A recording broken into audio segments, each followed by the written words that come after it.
మనకి సాధారణంగా మన స్కూల్లో మనకు మార్కులు వేస్తారు. అంటే మనం పరీక్ష రాస్తే మన స్కూల్లో మాస్టర్ గారు మార్కులు వేస్తారు. ఇది మెయిన్ ఎగ్జామ్స్కి పనికి వస్తుందా? పనికిరాదు. ఎందుకని? అక్కడ వేరే వాళ్ళు దిద్దుతారు. అందుకని మన స్కూల్లో 100కి 100 తెప్పించుకోవచ్చు మాస్టర్కి కనుక మనం నచ్చితే, లేకపోతే మాస్టర్ మన వాళ్ళు అయితే. అదే జెన్యూన్గా దిద్దే మాస్టర్ అయితే కరెక్ట్గా అనలైజ్ చేస్తారు. అదే కనుక వేరే స్కూల్ వాళ్ళు దిద్దినప్పుడు, అంటే టోటల్గా జనరల్గా దిద్దినప్పుడు వచ్చేటప్పటికి మార్కులు తక్కువ వస్తూ ఉంటుంటాయి. మెయిన్ ఎగ్జామ్స్లో మార్కులు తక్కువ వస్తూ ఉంటుంటాయి.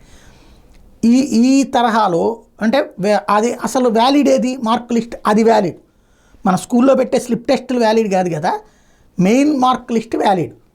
ఇప్పుడు ఆంధ్రప్రదేశ్ రాష్ట్ర ప్రభుత్వం ఒక కొత్త ఎత్తుగడ వేస్తుంది. ప్రభుత్వ పాఠశాలలకి రేటింగ్లు ఎవరు ఇవ్వాలా? థర్డ్ పార్టీ ఇవ్వాలి. థర్డ్ పార్టీ ఇస్తే సదుపాయాలు బాగున్నాయో లేదో తెలుస్తుంది. అలా కాకుండా ప్రభుత్వం తనకు తానే స్టార్ రేటింగ్ ఇచ్చుకుంటుంది. తద్వారా ఇన్ని స్కూళ్ళు బాగున్నాయి, ఇన్ని స్కూళ్ళు బాగాలేదు, అంటే బాగాలేని చూపెడితే బాగున్నాయి మిగతాయి అనేది.